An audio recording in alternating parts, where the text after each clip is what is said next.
Hello and welcome to Medieval Monday. Today we'll begin The Knight's Tale by Geoffrey Chaucer, Part 1. Whilom, as olden tales record for us, there lived a duke whose name was Theseus. Of Athens was he lord and governor, and in his time was such a conqueror, that greater was there none beneath the sun. Full many a wealthy kingdom had he won, for with his wisdom and his strong right hand he conquered all the Amazonian land, that formerly was known as Scythia, and wedded there the Queen Hippolyta, and home to Athens hath his bride conveyed, with ceremonial pomp and great parade, and eke her younger sister Emily, and thus with victory and melody, I let this noble duke to Athens ride, his host in armor following close beside. And surely, were it not too long to hear, the story told at length should render clear, how won was all the Amazonian land, by Theseus and by his strong right hand, and of the mighty battle for the nonce, between this Theseus and the Amazons, and how besieged was Hippolyta, the fair and valiant queen of Scythia, and how their wedding feast was duly made, and of the tempest that their course delayed. But from that story I must now forbear, to plough a spacious field is now my care, and in my plough the feeble oxen fail, sufficient is the remnant of the tale. I hinder none of all this company, to tell his tale be every pilgrim free, and let us see who shall the supper win. Now, where I ceased, will I again begin. This duke of whom I make this mention, when he was almost come within the town, in all his glory and his pomp of pride, aware was as he cast his eye aside, where kneeling by the way appeared to view a company of ladies two and two, one after other, clad in garments black, but such lament and such a woe they make, that in this world was never creature known that heard so mournful and so sad a moan, nor ever would they end their woeful strain, till they had caught him by the bridle rein. What folk are ye that at my home return, when all should be rejoicing, weep and mourn? Quoth Theseus, have ye such envious pain at my success, that thus ye dare complain? Or who hath you ill-treated or offended? And tell me, if it e'er can be amended, and why ye thus are habited in black? The eldest of the company outspake, when she had swooned with such a deathly cheer, that it was sorrow both to see and hear, and answered, Lord, to whom doth fortune give success, and as a conqueror to live, your glory grieves us not, nor your success, but we implore your succor and your grace. Have mercy on our woe and our distress. Some drop of pity for your gentleness upon us wretched women now let fall, for here, my lord, is none amongst us all that hath not been a duchess or a queen. Now are we exiles, as may well be seen, for which we thank Dame Fortune's rolling wheel, who never suffers long-continued weal. And verily, your present aid to gain, within the goddess Pity's sacred fane, a weary fortnight have we waited long. Now help us, Lord, we pray, thine arm is strong. I, wretched one, that wail and sorrow thus, was sometime wife to King Capaneus, that died at Thebes, accursed be the day, and all the rest that mourn in like array, and make this woeful lamentation, all lost their husbands in that fated town, while that the cruel siege around it lay. And now the tyrant Creon, well-a-day, that late of Thebes has gained the sovereignty, replete with anger and iniquity, he for despite, and in his tyranny, to do the bodies an indignity, of all our husbands in the conflict slain, hath cast the corpses in a heap amain, and will not suffer them, for any prayer, to be consumed by fire or buried there, but causes dogs to eat them for despite. Therewith, without delay, in Theseus' sight, all prone they fell, exclaiming piteously, with wretched women show some sympathy, and let our sorrow sink within thine heart.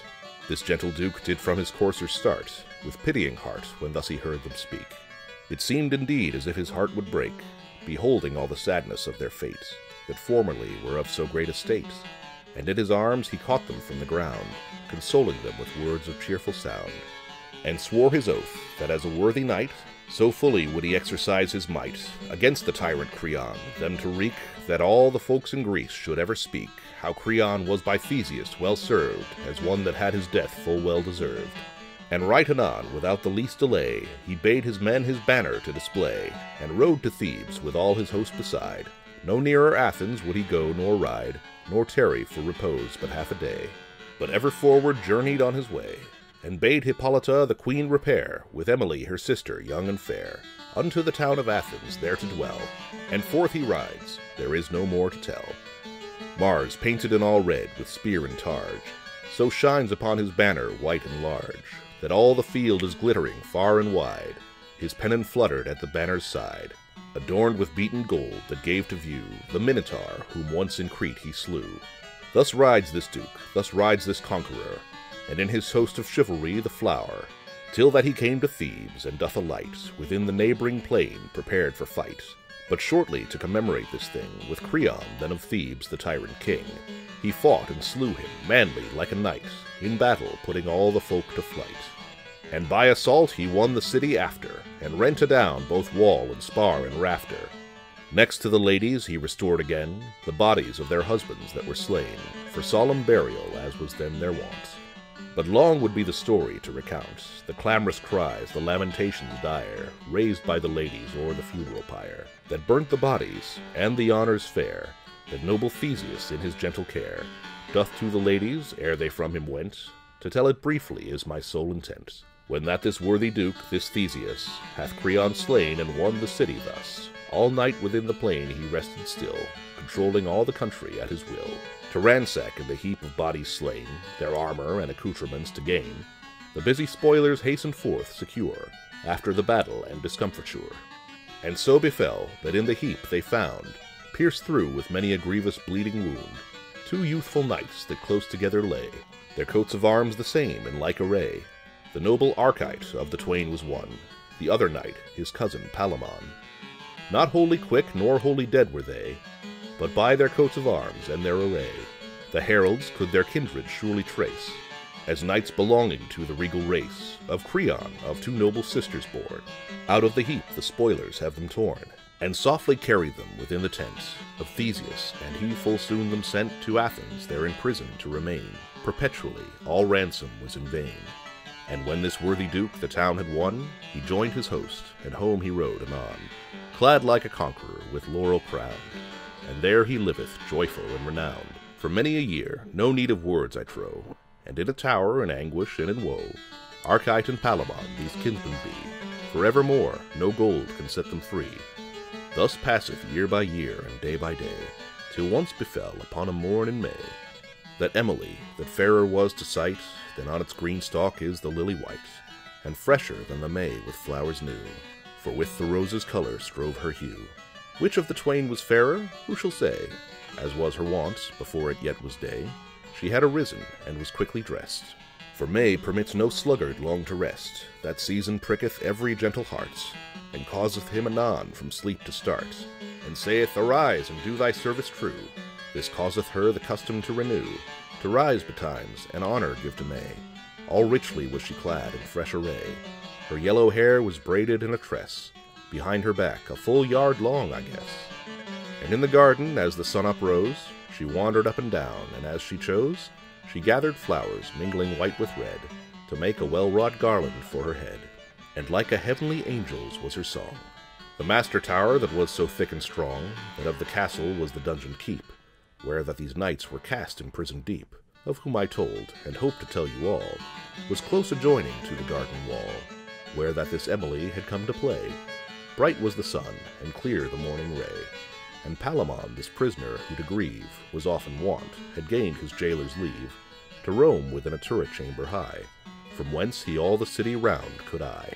And e'en the garden, full of branches green, wherein fair Emily, thus clothed in sheen, was seen to walk, and wandered up and down, this mournful prisoner, this Palamon, walks in his chamber, pacing to and fro, complaining to himself of all his woe. Alas that I was born, full oft he cried. And so by chance it happened at that tide, that through a window fenced with many a bar, of iron great and square as any spar, he cast his eye upon Emilia, and therewithal he blenched, and cried out, Ha! as though that he were stung unto the heart. And with that cry did Archita upstart, and said, Dear cousin mine, what aileth thee? That art so wild and deadly pale to see. Why criedest thou? Who hath thee done offence? For love of God, take in all patience. Our prison, otherwise it may not be. Fortune hath wrought us this adversity, some evil aspect's disposition, of Saturn by some constellation, has caused it, though against it we have striven. When we were born, so stood the signs of heaven. We must endure it, this is short and plain. Then answered Palamon, and said again, Cousin, forsooth, of this opinion, thou hast a vain imagination. This prison caused me not aloud to cry, but I right now was stricken through mine eye. Unto my very heart my death 'twill be, the fairness of the lady that I see, in yonder garden wandering to and fro, is cause of all my crying and my woe. I know not be she woman or goddess, but Venus is it truly, as I guess. And therewithal down on his knees fell he, and cried, O Venus, if thy will so be, in yonder garden thus thyself to show, in sight of me, a prisoner filled with woe. Out of this prison help that we may scape. But if my destiny my course doth shape, by fixed decree to die in prison base, have some compassion on our noble race, that thus is humbled by great tyranny. And with that word did Arcite first espy this lady as she wandered to and fro. And with that sight her beauty hurt him so, that if that Palamon was wounded sore, Arcite is hurt as much as he, or more. And with a sigh he cried full piteously, The shining beauty slays me suddenly, of her that roameth there in yonder place, unless I win her mercy and her grace, that I at least her presence may attain. I am but dead, no more, I speak in vain. This Palamon, when Arcite spake and sighed, disdainfully he looked, and thus replied, Now sayest thou this in earnest or in play? Nay, quoth Arcite, in earnest, by my fay, God help me, it were ill for me to feign. This Palamon did knit his eyebrows twain. Quoth he, It were no honor great to thee, to prove but false or traitor now to be. To me, that am thy cousin and thy brother, full deeply sworn for each of us to other, one swore that never, spite of torture's pain, until grim death shall separate us twain, would either seek in love to hinder other, nor yet in other case, my dearest brother, but that thou shouldest truly further me, in every chance as I shall further thee. This truly was thine oath, and mine the same. I wot right well thou dar'st it not disclaim. Thus art thou in my secret, out of doubt. And now thou wouldest falsely go about, to love my lady whom I love and serve, and ever shall until my heart shall starve. Now truly, false Arcite, thou shalt not so. I loved her first, and told thee all my woe, as in a secret who art sworn to aid my love and succor me as I have said, and therefore art thou bounden as a knight to help me if it lie within thy might, or else thou art forsworn, thine oaths are vain. This Arcita full proudly spake again, Thou wilt, quoth he, be sooner false than I, but thou art false, I tell thee, utterly. For, paramour, I loved her first ere thou. What canst thou say? Thou knewest not, e'en now, whether she woman or a goddess were. Thine is devotion, as with holy fear, but mine is love, as to created thing. And therefore spake I of my sudden sting, to thee, my cousin, and mine own sworn brother. Suppose now thou hast loved her ere another. What, knowest thou not the olden authors saw, who may prescribe to lovers any law? Love is a greater law, a greater ban, than otherwise is laid on mortal man. And therefore many a law and just decree are broken oft for love in each degree. A man must love perforce, despite his will. Yea, unto death his fate he must fulfill, be she a maid, a widow, or a wife. And eke thou art not likely all thy life to come within her grace, no more shall I. For well like me, thou knowest verily, that thou and I must here imprisoned be, perpetually, no ransom sets us free. We strive as once two dogs did for a bone. They fought all day, and yet their share was none. There came a kite, while that they were so wroth, and bare away the bone between them both. And therefore at the kingly court, my brother, is each man for himself, and not another. Love if thou wilt, I love and ever shall. And truly, dearest brother, this is all. Here in this prison we must long remain, and each one have his share of joy or pain. Great was the strife, and long betwixt the two. Had I the time the story to pursue. But to proceed, it happened on a day, to tell the tale as shortly as I may.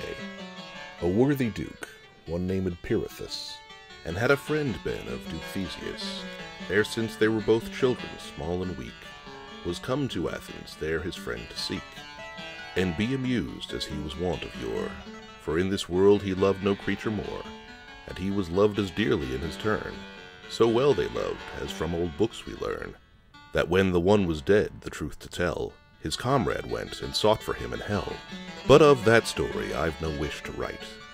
Duke Pirithous had always loved Arcite, and had him known at Thebes from year to year, and finally, at the request and prayer of Pirithous without occasion, for ransom was he let out of prison, freely to go where'er he wished, 'tis true, but in such wise as I shall tell to you.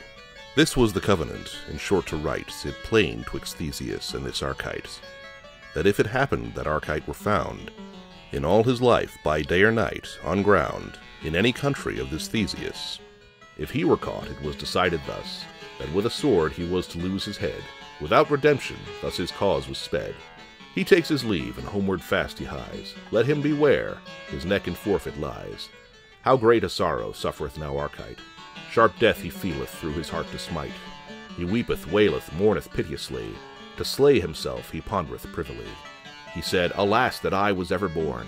Now is my present state yet more forlorn. Now is my fate eternally to dwell, no more in purgatory, but in hell. Alas, that e'er I knew Pirithous! For else I still had dwelt with Theseus, fast fettered in the prison of my foe. Then I had been in bliss and not in woe. Merely the sight of her who I must serve, though that I never may her grace deserve, sufficient would have been, I trow, for me. O happy cousin Palamon, quoth he, the victory is thine, I know too well. Full blissfully in prison mayst thou dwell. In prison? Surely, nay, in paradise. Too well hath fortune turned for thee the dice. Thou seest her still, but absence is my share.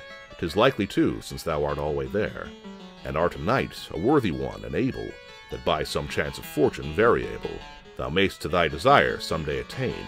But I, alas, am exiled and in pain, barren of grace, and in so great despair, that neither earth nor water, fire nor air, nor aught that of these four created is, can bring me help or comfort yield in this. Needs must I die despairing and distress. Farewell, my life, my love, my happiness. Ah, why should men complain so frequently of providence of God or fate's decree, that yieldeth them full oft in many a wise a fairer doom than they could e'er devise? One man desireth riches for to gain, that cause is of his murder or his pain. Another from his prison would be freed, and by his servants in his home doth bleed.